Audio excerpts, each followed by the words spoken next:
The Ontario PC say they have a plan that will see the province create 1 million private sector jobs. And joining us now to tell us how he'd achieve that feat, Tim Hudak, leader of the Ontario Progressive Conservative Party and the member for Niagara West Glanbrook. And Tim Hudak, always good to have you back here at TVO. Thanks for having me back on the show. This is the first time you've been here since you got the very delightful news that your wife Debbie is expecting child, so our congratulations to you for that as well. Yeah, thank you very much. Sort of due early April, so it'll be an exciting time for us. And my daughter Miller, she's 6, over the moon excited about the new one joining the family. Good. Yeah. You ready to have Debbie campaigning 9 months pregnant for you in an election? Never mind, we'll come to that later. Okay, 2 weeks ago, you announced this Million Jobs Act that you want to see introduced when the legislature returns next month. Give us the general thrust of what it's about. Yeah, basically a plan to create 1 million new jobs. I'm talking about good jobs with improved take-home pay over the next 8 years. How do I do that? Get taxes down to encourage investment, get government spending under control, starting with an across-board wage freeze, make energy affordable, do more in the skilled trades, and more trade opportunities put Ontario products on the shelves across our country and other nations. How do you know that that recipe begets 1 million jobs? It's the kind of advice I get. I mean, be meeting with economists, meeting with business leaders to talk about how we get Ontario back on track. We've done it before. I'm confident we can do it again because these are policies that have been tested, have been proven, they work, and we desperately need a plan. Let's just look into that, shall we? Because we did have a discussion about this last night with some people who've been observing the job scene in Ontario, one of whom was Mike Moffat, who's a professor at Ivey Business School, Western University. I suspect has the same philosophical approach to these things as you do. And he crunched the numbers saying that you'll need to create 125,000 jobs per year to reach your 1 million job figure over the 8 years that you've promised. But he looked back at the past 37 years, and Ontario's economy, he says, creates on average 85,000 net new jobs. And most years, Ontario hasn't created enough net new jobs to meet your goal. So how is the 1 million jobs figure realistic? We've done it before. I mean, look, I'm happy to have a debate whether it creates 850,000 jobs, as Mr. Moffat would get us to, or 1 million jobs, that we need more jobs. And I'm talking about the kind of jobs, too, Steve, that you can depend upon, not a minimum wage short-term job, but you actually build a career, buy a home, and raise a family. Let me tell you this, too. I mean, we have done it in recent history, and I was there at the cabinet table. I was part of a PC government in 3 different economic portfolios that between 95 and 2003 actually saw 1.1 million jobs added to our economy. So I'm confident we can do it again. My point of view is, let's get going. I had a hunch you would say that, so I have another quote for you. Trish Hennessy and Cale Hatt from the Canadian Centre for Policy Alternatives, not necessarily philosophically in the same camp as you guys, say your 1 million jobs figure is based off employment growth during the Harris government years, and here's their problem with that. Here's the reality check, they say. Hudak is hearkening back to a period with fast working age population growth, when the baby boomers were in their prime working years, when their children were entering the labor force, and when there was significant labor force participation growth, particularly among women. At that time, the manufacturing-based labor market had yet to begin its disappearing act in Ontario. And the other little secret from that era, Ontario, under the Harris government, was able to ride the long economic coattails of a thriving American economy. And that's a magical carpet ride that cannot necessarily be relied on today. Your view? Again, happy to have a debate about our jobs plan, or at least people agree that it works. And I'm confident we can get to those numbers. Let me tell you why it's important. I'm not going to argue it is ambitious, but I'm confident that it's doable. And if we don't create 1 million jobs over the next 10 years, given population growth, given immigration into Ontario, we're going to hit European-style paralysis, stagnation, chronic unemployment. So, Steve, we have to do it. And when I look around the province and I see so many people who are out of work, I see young people who might have their degree or diploma from university or college, they're still home with mom and dad, or those families struggling to get by on a part-time job, we have no choice. So let's get taxes down, energy under control, get government spending under control, and let's actually surge this province forward. I'm confident we can do it over 8 years, 1 million jobs. Part of your Million Jobs Act that is not included, let me rephrase the question, something that some people may have expected to see in the Million Jobs Act but actually is not there, is the ideas you have on more flexible labor markets, the so-called right-to-work stuff. When people hear that expression, right to work, related to your platform, what is it meant to imply? Well, I'm not sure what, I mean, that's, I guess, the American approach if you're just saying how do they describe it. But if you're asking me if we need to modernize our labor laws to get our economy moving, absolutely. In fact, I put an entire plan around that out, I think, back in 2012, almost 2 years ago now. And the reason I do that, Steve, is because I'm trying to say Michigan and Indiana eat our lunch when it comes to manufacturing jobs. Look at some of the high-profile manufacturing losses we've had recently, at Kellogg's in London, Heinz in Leamington, Novartis in Mississauga, John Deere down in my part of the province in Niagara. And here's the issue I have. You can still buy a John Deere utility vehicle or Heinz ketchup or Kellogg's Special K.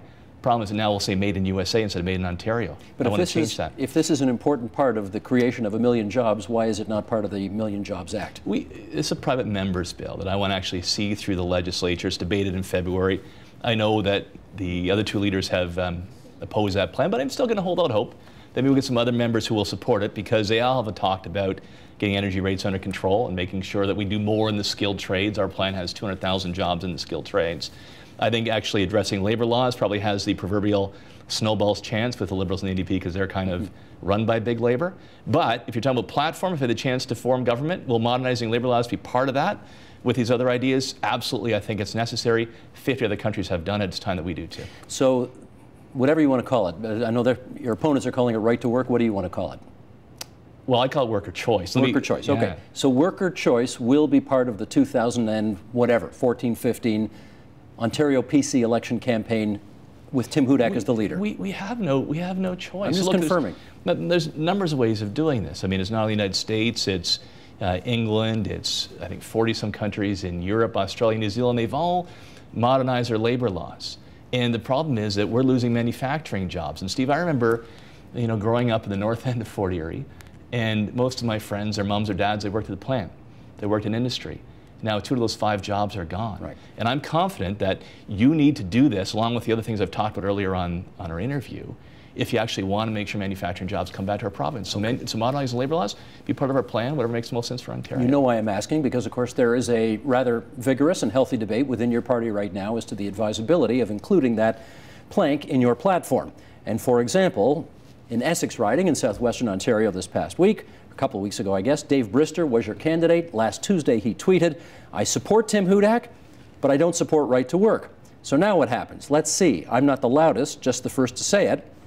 Then a few hours later he tweeted, "I was informed earlier this afternoon that PCHQ prefers followers to leaders, and I am no longer the PC candidate in Essex. I was asked to recant my opposition to right-to-work legislation in exchange for retaining my position, and I refused to do so." I presume there are people in your party, well, we know there are, who are asking you, if not to go low on this, don't include it at all in the next election campaign. You say what to them? Well, there's always those that'll get the advice and give me the advice that will say, look, Tim, just play it safe. Don't say anything, and the Liberals will, elect themselves out of office. There's a lot to make that case with the fact that we've doubled our provincial debt, energy rates are going through the roof, the wasted money, the gas plant scandal. But Steve, I didn't get into this business to play it safe. And I believe that leaders embrace the need for change. They don't run away from it. So it's not simply about winning an election. It's actually getting Ontario back on track, to make Ontario what it should be as the best place to get that kind of good middle-class job or to start a business. And I'm worried tremendously that if we don't modernize our labor laws, get our taxes down, get energy under control, what we've seen, the hemorrhaging of manufacturing jobs, 300,000 to date, that's going to accelerate. I actually want to see it build and grow stronger. Are you worried that that plank is too controversial for members of your own party?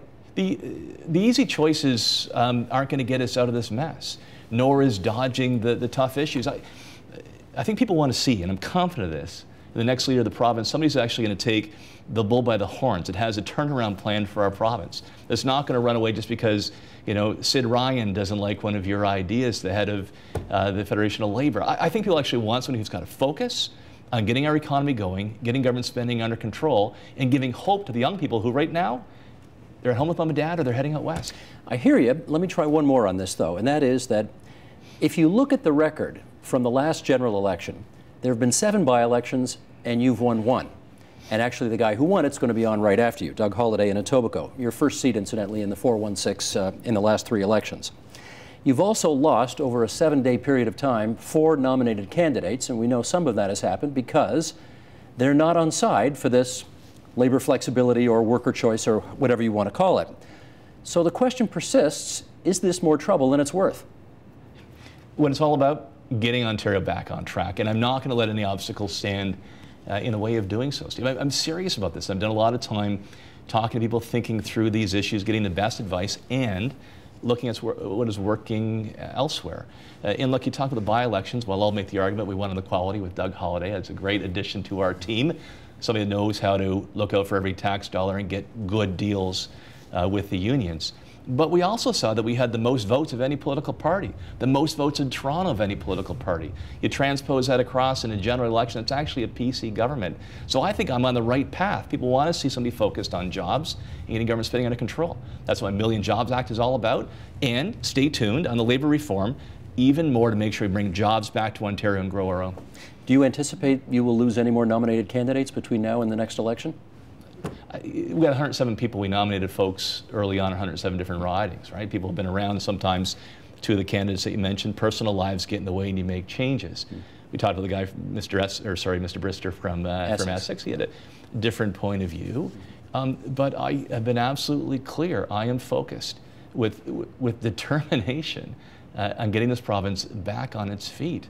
And I'm not going to let things stand in the way to making sure that Ontario will rise again as the best place to actually get a good job, a middle-class job, and build a stronger province. I'm not going to shy from that just to play it safe. Okay, in our last few minutes, let's talk about these pending by-elections, which are taking place in Thornhill and Niagara Falls. Thornhill was a Conservative seat. Niagara Falls was a Liberal seat. Your party last week released a radio ad attacking not the Liberal government, but the NDP, which is in third place right now, which is interesting because they're not the government. So I'm wondering why you did that. This is the one about the Fort Erie racetrack, I suspect, down in Niagara? Okay. This is what you're talking about?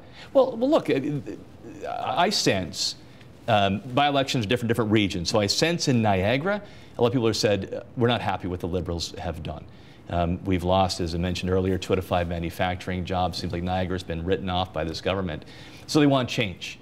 And the point I will drive each and every day is the NDP, they have unrealistic promises. They want to be all things to all people. And what motivated me to run in 1995 was I saw what Bob Ray and NDP did. They drove this province into the ditch. And that's in the ad. You've hearkened to Bob Ray and his government 25 years ago. Yeah, so the same old tax and spend policies and higher energy rates, it's going to dig their hole deeper. So I'm serious about this. I think the Liberals made a lot of mistakes. I think the NDP will build the hole deeper because every time we're in the House, all I hear is more spending, more tax increases, more energy. That's not going to solve it. But I infer from that the NDP you see as a greater threat to your winning Niagara Falls than the Liberals are. Well, I think that people are looking for a choice. So it's a sense that I get. And let's make sure what that choice is. I mean, do you want a leader and a candidate, Bart Maves, who's actually in the business of helping businesses expand? Do you want somebody who's focused on jobs, good, well-paying jobs? Or do you want somebody there who will make all kinds of promises but has no plan to deliver other than going back to those old ways that got us in the ditch in the first place? If you lose both by-elections, what will you do? Soldier on and talk about my plan across the province. I'm sure you can tell you're surprised by my answer on that one, right? Like, I just sense that wherever I am, if I'm here in Toronto with you, I'm home in Niagara across the province, people in their guts know we can do a lot better than this, that it's not the destiny of this great province of Ontario to be deep in debt, to be losing a lot of talent who head out west or head to the States. We should be the manufacturing heartland of North America, not exporting jobs. And I'm going to fight with every inch of energy I have, every fiber in my body to make sure that plan gets across. I'm confident it will, because that's the biggest issue in our province, jobs and the economy.